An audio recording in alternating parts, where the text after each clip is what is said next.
අදත් ආවා විත්වා සුලිකුණාටුවෙන් පස්සේ විනාශ වෙච්ච තැනක් බලන්න. ඉතින් මේ තැන ගොඩ දෙනෙක්ගේ අවධානයට යොමු වෙච්ච නැති තැනක්. ලස්සනට තිබ්බ පන්සලක් අද වෙලා තියෙන විනාශය. විත්වා සුලිකුණාටු කොයි තරම් විනාශයක් කළා තියෙනවද කියලා බලන්න තමයි මෙතන අපි ආවේ. ඉතින් මේ ඇවිල්ලා අපි ඉන්නේ බඹරපැත්ත ශ්‍රී බෝධිමළු විහාරස්ථානයේ. ඉතින් මේ උඩුදුම්බර තිබුණු ලස්සනම පන්සල කිව්වොත් නිවැරදි. කවුරුත් දන්න තැනක්.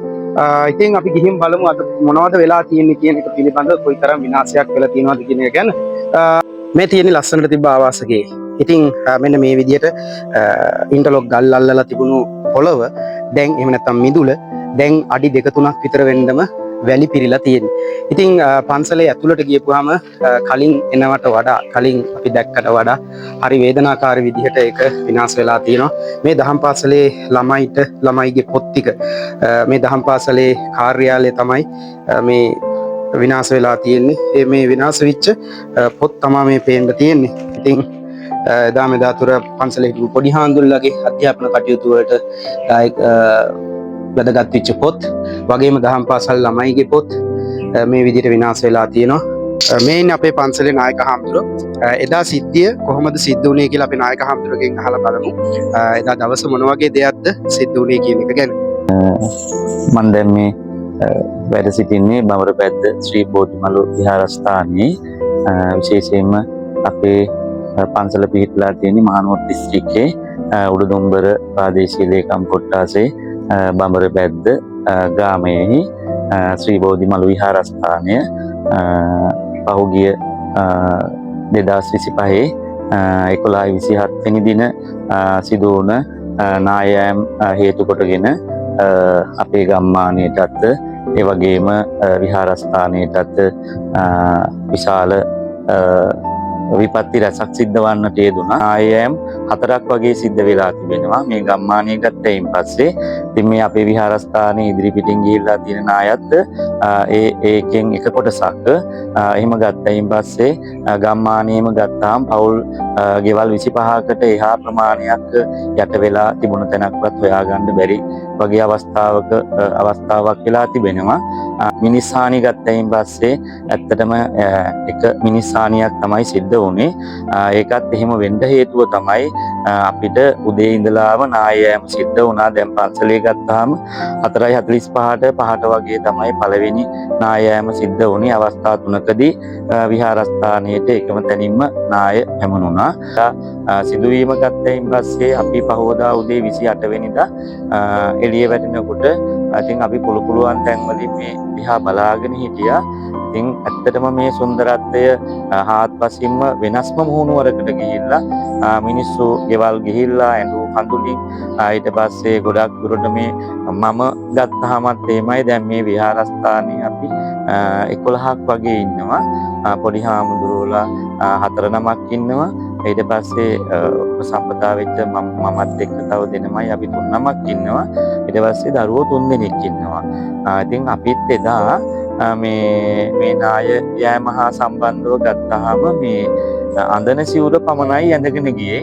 ඉතින් මේ උඩු කය නැතුව සිවුර නැතුව පොඩි හාමුදුරුවෝලා අපි ඉතින් නිකන් ගත්තොත් එහෙම සාමාන්‍යයෙන් කිලෝමීටර කාලක් විතර අපි ඒ විදිහට ගිහිල්ලා එදා දවසේ ගත්තාම අපිට විශේෂයෙන් මතක් කරනවා දායකයන්ව අපිට මේ අපි එදා බෙක්සීට් පොරවගෙන හිටියේ.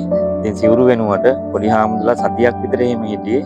ඉතින් අපේ දායක පින්වතුන් විශේෂ වශයෙන් අපිට සැලකුවා එදා රැත් එහෙමයි. පසුවත් එහෙමයි අපි සාමාන්‍යයෙන් දවස් 10ක් 12ක් මේ මෙතනින් එහාට උන්නස්ගිරිය නගරයට යන්න බැරුව අපි හිටියා. පාරක් මම්මාව තම්මකුත් නැතුව ඇහිරිලා. ඉන් පස්සේ තමයි ඉතින් අපිට සිවුරක් හරි ලබාගෙන ඒ කටයුතු කරගන්න උනේ. ඉතින් අපිට ආහාර ඒ වගේ ගොඩාක් දේවල් බාහිරින් වෙනත් නැත්තම් අපිට සංග්‍රහ කරන්නට යෙදුණා. ඒ නිසා මම මේ කාරුණිකව මතක් කරන්නට යෙදෙන්නේ දැන් මේ පවතින විහාරස්ථානය ගත්තයින් පස්සේ අපි පුංචි ප්‍රමාණයක් පිරිසුදු කරලා තිබෙනවා. ඉතින් මේ ආවාස ගොඩනැගිල්ල ගත්තයින් පස්සේ මතක් කළ යුතුම කාරණේ මේක ඇතුලේ පස් පිරීලා තියෙන්නේ. ඉතින් කොටසක් ගත්තාම මුළු තැන්ගේ ඊට පස්සේ කාමර 3ක් අඩි 7ක් වගේ පස් වලින් වැහිලා තියෙන්නේ. මේ ඉස්සරහා කොටස ගත්තාමත් එමයයි වතුර පිරීලා කොම්මඩ විරිලා එහෙම තියෙන්නේ. ඉතින් මේක සුද්ධ කරගත්තත් මං හිතන හැටියට මිනිස්සු 150ක් 200ක් වගේ යනවා මේක සම්පූර්ණ ඇතුළ සුද්ධ කරගන්න උනා. මේ බාහිර එළිය ගත්තාමත් එහෙමයි අඩි 3ක් 4ක් පස් පිරීලා තියෙන්නේ. ඉතින් අපි ඉස්සල්ලාම කරන්න ඕන කාරණේ තමයි මේක ඉස්සල්ලාම මේ පස්සිවත් කිරීම. ඊට පස්සේ දොර ජනෙල් කැඩලා තිබෙනවා යම් ප්‍රමාණයක්. එතකොට ඒවා අපි සකස් කරගන්න ඕන. ඊට පස්සේ මේ මඩ ගහලා ඒවා මේවා නිසා එක මේ සෝදලා ඉවර වෙලා තීන් තාලේපයක් හරි කරන්නට ඕන. ඒ වගේ පුංචි පුංචි වැඩ ටිකක් තිබෙනවා. ඒ ටික කරගත්තාම නැවත අපිට මෙහි වැඩ ඉන්නට පුළුවන්. ඉතින් මේ එහෙම වුණාම මේ අපේ දායකයන්ට ලොකු පහසුවක්. මේ දහම් පාසල ගත්තාම දහම් පාසල 265ක් වගේ ශිෂ්‍ය ප්‍රමාණයක් ඉන්නවා. ඉතින් මේ ඛේදවාචකයෙන් පස්සේ නැත්තම් මේ නායෑමෙන් පස්සේ පළවෙනි දවසේ ළමයි 5 දෙනයි දහම් පාසලට පැමුණා. ඉතින් ඒ හේතුව මොකුත්ම නෙවෙයි. අපි මේක කොහොමද කරගන්නේ? දෙමව්පියෝ සමහරවල් දරුවන්ට ඇඳුමක් අරගෙන දෙන්න නැහැ, සෙරෙප්පු එකක් අරගෙන දෙන්න නැහැ. ඊට පස්සේ මේ ධර්මශාලාව ගත්තයින් පස්සේ සෑම පොය දිනකම සිල් නැත්තම් 130කට එහා සිල් සමාදන් වෙනවාමයි. ආගමික වශයෙන් සියලු කුදුමහත් කටයුතු සිද්ධ කළ දුන්නා. ඉතින් දැන් මේ දේවල් ඇහිහිටලා ඇහිරිලා තියෙනවා කියන්නේ මිනිස්සු හරි අපහසුතාවයකට පත් වෙලා ඉන්නේ. මම ගත්තාමත් එහෙමයි. අපි 11 දෙනා ගත්තාම ස්ථාන 3ක වැඩ වාසය කරන්නේ. දැන් එහෙම ගත්තාම දවසක් දෙකක් සතියක් වගේ නම් එහෙම ඉන්න පුළුවන්. ඒ නිසා ඔබ හැමෝටම කාරුණිකව ආරාධනා කරන්නට යෙදෙන්නේ ඔබට ශක්ති ප්‍රමාණය මේ සඳහා තීන්ත බාල්දියක් හරි එහෙම නැත්නම් වෙන මොනවා හරි පොඩි දෙයක් හරි මේ දැන් මම මතක් කරන්න තියදුනා මේක පිළිසකර කරගන්නවා නම් මොන වගේ දේවල්ද කරගන්න ඕනේ කියලා. ඒ වගේම මම අතිශයින්ම බලාපොරොත්තු වෙනවා ඔබගේ ශ්‍රමදායකත්වය මේ සඳහා සුද්ධ බුද්ධ කරගන්නට. ඉතින් කාරුණිකව කාට හරි මේක දෙනෙත් යොමු වෙලා මේ සඳහා පින් සිතින් යුක්තව කටයුතු කරන්නට අවස්ථාවක් සැලසෙනවා නම් විහාරස්ථානයේ විහාරාධිපති පාලන් වහන්සේ හැටියට මටත් ඒ වගේම මෙහි වැඩ සිටිනා වූ ගත්තර මහා සංඝ රත්නයටත් ඒ විතරක් නෙවෙයි අපේ සතර පේරුවේ දායකකාරක ආදී පින්වතුන්ට මේක පුණ්‍ය භූමියක් වශයෙන් නැවත පාවිච්චි කරන්න පරිහරණය කරන්න අවස්ථාව සලසලා දීලා ඔබගේ නොමසුරු සහයෝගී ආධාර උපකාරය හැකියාව ලබා දෙනවා නම් ඒ ඉතාමත් මාගේ කොට සලකනවා. ඉදිරි දවසකදී ඔබට යම් ශක්තියක් ලබා දෙන්න පුළුවන් නම් ඒක මේ සිතින් යුක්තව පින් සිතින් යුක්තව බාර ගන්නට යෙදෙනවා. හැම දිනාටම තෙරුවන් සරණ ප්‍රාර්ථනා කරනවා. ඉතින් මේ නායක හාමුදුරන් වහන්සේගේ ඉල්ලීම තමයි මේ පන්සල හාමුදුරුවෝ තනියෙන් මේක පිරිසුදු කරගන්නත් බෑ. අනිත් එක ගමේ දායකයන්ට මේකට සහභාගී වෙන්න කියන හාමුදුරුවෝ කොහොත්ම බෑ. මොකද දායක කාරකාදීන්ගේ පවුල් වලටත් මේ තත්ත්වෙම තමයි ගත වෙලා තියෙන්නේ.